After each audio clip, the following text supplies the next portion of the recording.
Welcome to 50 Plus Home and Gardening. Today we're going to work on another viewer's home, Pat My Neighbor. It's a beautiful Victorian home and we're going to see what ideas we can come up with. So let's get started. Alright, let's start at the very beginning. A lovely Victorian. A Victorian usually has something that pops out. Little Victorian lamp in the front. Look at that mailbox. That's so pretty. And then here's her little garage, which we'll get to later. There's Pat, she's painting. You know, it takes a lot to redo a house and they're still painting. So I put a little bit of paint here where they hadn't done it yet, but I don't quite have the match. That's the paint color that they have chosen and that they already have painted all this detailed work. But they haven't quite got the top yet, so I just kind of faked it for you. So excuse the paint color. It's not exactly theirs. Is more of a pink beige. See it right there? Really pretty. But I want to start in their yard. A Victorian is so grand and so beautiful. She already has some Boston ferns out. When I first think of this picture, and since I'm her neighbor, I kind of know the house, she usually says she has to go around these bushes. And I believe there's one outside the picture. There's three. This is the east side. The house faces south, and then there's west going this way. So behind there is north. It's pretty much in a nice shade. But it's a south-facing house, and she has a beautiful porch. So I want to start with three principles. First one is color. The second one is nothing in the grass. The third one is curves. And the fourth one is limbing up trees. Now, she had to take down some trees, which you can see kind of a stump right here. And there is a stump over here. They were ash trees, and just like my tree, they all died in the area. They had some sort of a disease. Let's start with principle 2, and nothing on the grass. You can't really tell, but all these boxwoods are in a nice bed. So, but these are not. And she says they get really super large. She has to cut them back, and they're in the grass. I would cut these out. They don't do anything for the yard. They don't do anything for Pat when she mows. I would rather just mow straight. You go in straight, straight, straight, straight, and she has to go around each one of these. It's not fun. So I would get rid of these. There's 3 bushes, 1, 2, and 1 outside the picture. I would get rid of all 3 of those. Now I love these boxwoods. They're perfect, and she does already have curves, so I'm gonna kind of make it larger so you can really see. But the curve goes like this in her yard. And then this curves also, because I have seen this. So this is a nice curve here and here, so it's already has a softness. Now what I would do to add some color, she has a blank wall here. Maybe one of the boxwoods has died, or I'm not sure what was there before. I would add another boxwood to get rid of this blank wall so that it would have a continuum all the way across. And then it would just be a nice boxwood. I actually just like that plain look. Not much color, but I know that because I live next door to her, she has a rose that's right here. So because she has that, and I know that, if I hadn't known that, I would have boxwood this in with a boxwood and match the rest of it. But since I know she has a knockout and hasn't come about yet, I would plant more knockout roses right here. She has one that's right here, and I know it, I've seen it. It's small, it's in the corner. It may get large. I'm not sure how large it gets. I don't remember getting that large, but I'd go get another one and I'd fill up this space with maybe 3 roses. She has one here, I'd put one here, one here. So that would make some difference. And it would be some red roses in its season. And I'm not sure if she can fit one here. I would also get a small knockout rose just for some color. I would put it right here. And so you have a little splash of red. Because she has so much design in this, and when Dave gets done, he's going to have this fence, the picket railing is going to come back, so it's very thin like this. There's so much detail that I would only pick, in this case, sort of a rare thing, because she has the beige, she has green shutters. I would just get the red. I think that's a stunning look. It just talks for itself.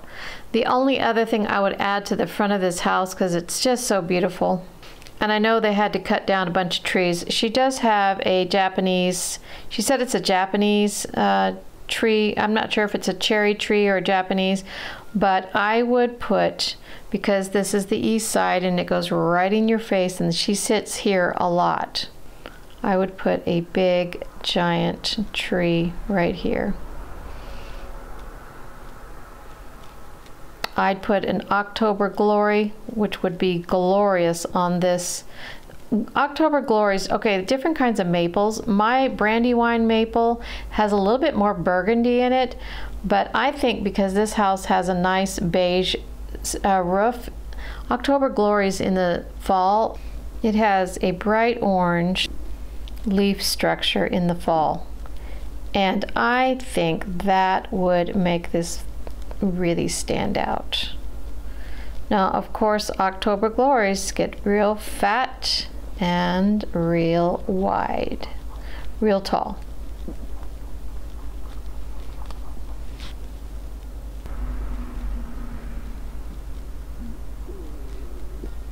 And it's like a kid coloring, but look at the tip.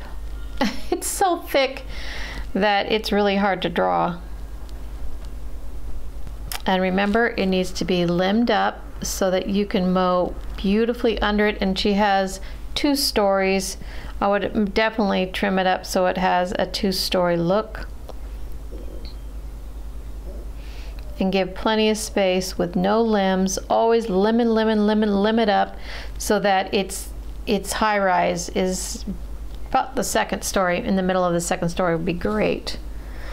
Now, because this house is so grand and it's Victorian, a lot like some of the other ones we worked with, I don't want to take anything away from the front of this. So beautiful. So since this is an east tree that's going to block and give her some shade so she can sit down here, man, because in the summer it gets hot, I would like, you can't really see it because she has a fence right here, but over here, and I will show you in another picture, I want another West October Glory here. Now you get the idea that I love to frame homes. Most of the ideas, if you want to look back at some of the other ones we did, I just like to frame up the home. I want to see the house. I don't want it in front. A lot of times somebody will put a tree right here and that blocks the flavor of a home. And also, depending on which way it faces. Now, if you remember, we worked with another house, Sandra. Her house faced the west. And also, if you look back at it before and after that I did, there was a home that I worked on and it was also straight up west. If you have a west facing house, I would put the tree definitely right in front and limit all the way up to the top of the house, as high as you could get it. Because you want to see the house, but you're right, you really need the shade.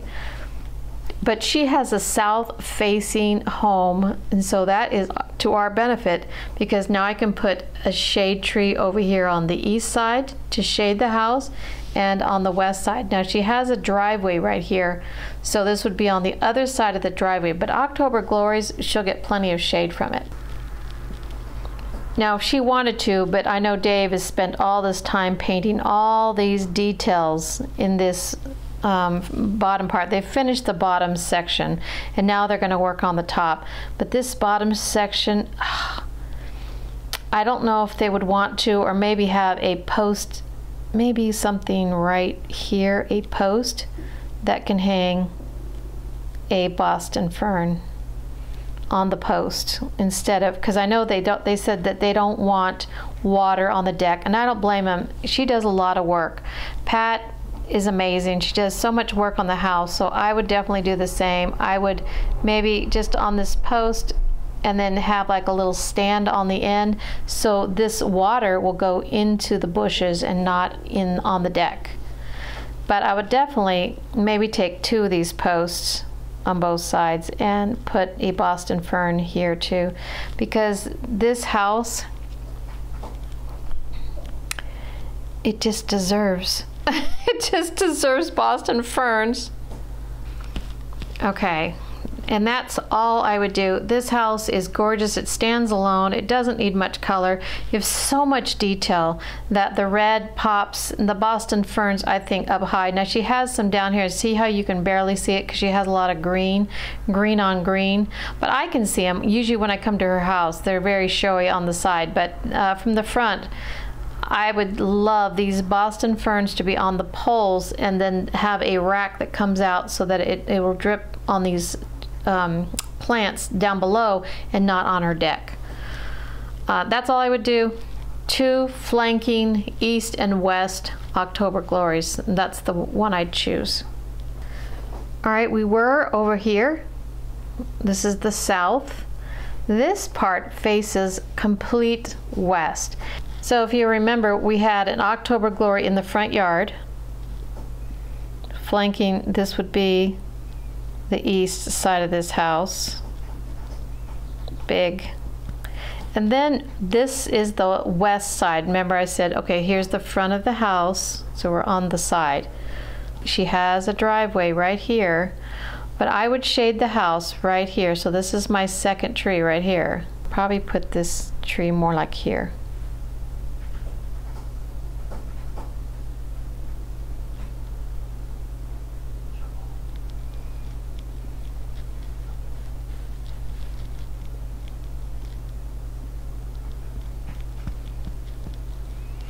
So you remember you have this east side of the house, and you have this now west side.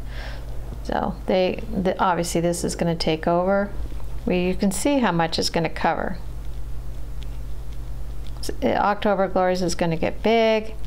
It's going to get wide and tall, and it's going to look fantastic.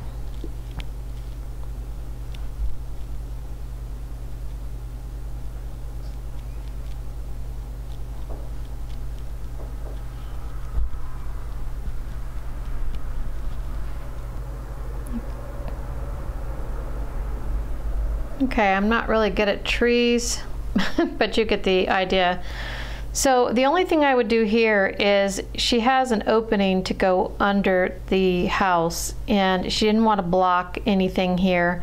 So I would definitely either continue the nandinas that she has on the corners right here. I'd continue a little bit more of those nandinas.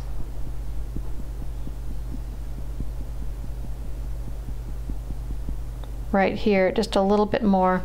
Bring it over just a little bit more. That's a big old blob, but you know what I mean. Okay, and then they don't want to block this because this is a place that they have to get open. So I would definitely put some pots here. I'd put 2 or 3.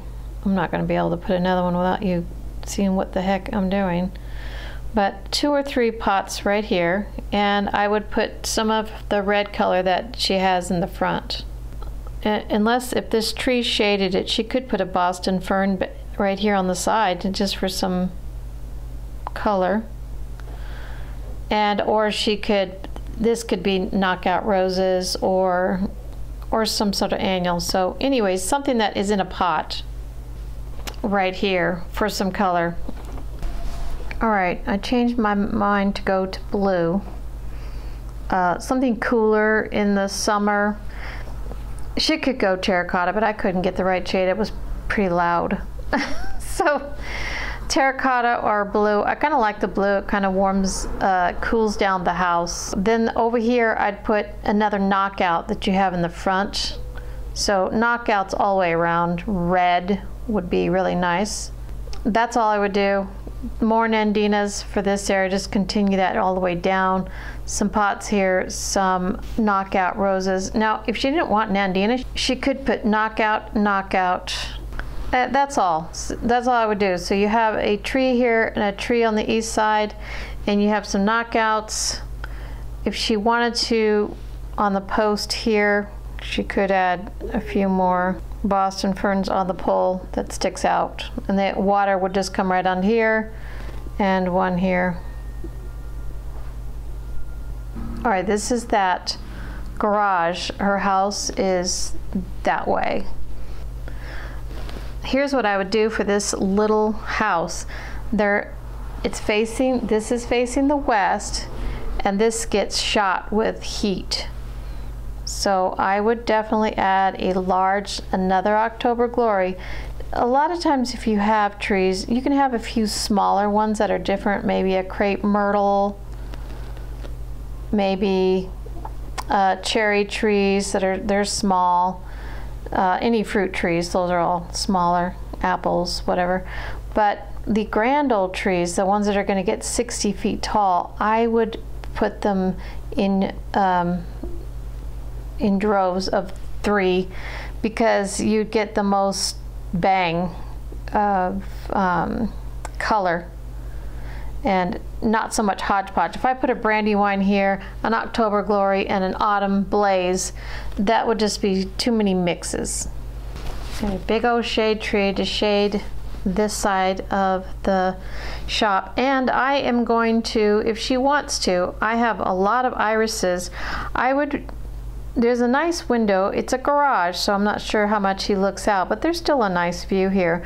I have some irises that I want to give Pat and Dave, and they are slightly taller than some of the things he has. I have actually several, maybe not in front of the window because they may get a little tall. I would add, if he has room in this bed. I think I've been by there. I think he may have a little bit of room to have a few irises. He has a nice rock wall. It's a charming little cute house. And that's all. I may add some, because she has the red knockout roses, I may add something red here, maybe an annual. Dave does like bulbs. If he could find some red, that would be nice. And if they wanted to, and it's a lot of extra work, but they have green shutters on the house, I would match the color of green on the house to these so they belong together. Well, I don't really like that green on this house with that. I'm not sure if that's blue in real life. I don't know, the green shutters on the house may not match that. That was already there. So, well, I don't know if I'd do that then. If this green that they have already on the house wasn't going to match that, I don't know, that may bother me. So, I'd probably bring a paint chip, maybe a piece of wood over here to see if that would match that. And if that's wood, I would just paint that to match. But I like the red roof. It goes with some of the red flowers. If you got some red flowers here, it would pop that red roof. So they have, and you can see that red roof in the house, in the front of that house. So that's all I would do. It's a pretty simple design. I wouldn't want to, I know this is a straight, but because I know that she mows, bing, bing, bing, I may add this guy to the mulch bed like this. So this is straight, and they have a nice mow when they mow, but maybe this right here, I'd add this tree to the bed so that you don't have to mow around like that. So you come across here, you mow, you come down and mowing like that. I wouldn't even want this Nandina because it's just standing. You have to go in a circle, circle, circle, circle. If you could, I'd move that and put it back here. You could put that guy right here Nandinas can be cut back to the ground, and it will come back, and it'll be small for a long time, but you could put it in this new bed, and because it's in the grass. If this was me, I just like things that are easy, so I would want to mulch this. Okay, this is just mulch, and a few more annuals, and that's it. Big trees, maybe add that to this to give a little curve. That makes that cute. The only things that there's that tree. So see how it's in the middle? I would just probably, you know what? Hello, you could take that, cut it to the ground, dig it up, put it right there. Or right there if you wanted to finish these Nandinas. That's all that is. It's the same Nandinas as these. Huh. That's exactly what I would do. And I did forget, this little grass piece right here, so that you don't have to mow in there, I would just mulch this whole area. I'd take care of this grass and not so you don't have a little piece to mow, and mulch all the way in front of these. That's a whole row of boxwoods. And then I would add tons and tons of irises. The blades itself look really good all year round. So yeah, I think I'd take that Nandina out and stick it over here. That's exactly what I would do. Just leave this as grass. That way, you see how he parks right there, and then he can just get out, not have to worry about a shrub right here. See? And then you've got that bed that has no little grass piece, and then you got rid of that Nandina, stuck them over here, and now you have gravel that goes all the way, and he can just park right where he wants to, and he doesn't have to worry about this Nandina that was there. He can just drive on out. I like that. It's a good side yard. It's a side yard. So you've got that. This Nandina is gone. Can be put over here, replanted. Lots of irises, something a little taller. He could even add. Dave could put in a juniper on the sides if he wanted to, but however you want to do it. It's a cute little place. The tree is going to add a lot of shade and beauty to that area. Another shade tree. It's going to make this whole thing shady and beautiful. Pots in front of here so he can actually move the pots when he wants to go underneath the house. And then we have our front yard. A little bit of red. It's a beautiful home. I absolutely love it. I love going in there. See that little room right there? That's where we have tea and we have talk. I love coming there. Pat is the sweetest neighbor you could possibly have, and I always get to look at her view. Thanks, Pat, for letting me share this with everyone. So keep moving, keep gardening, and stay creative. And I'll see you next time.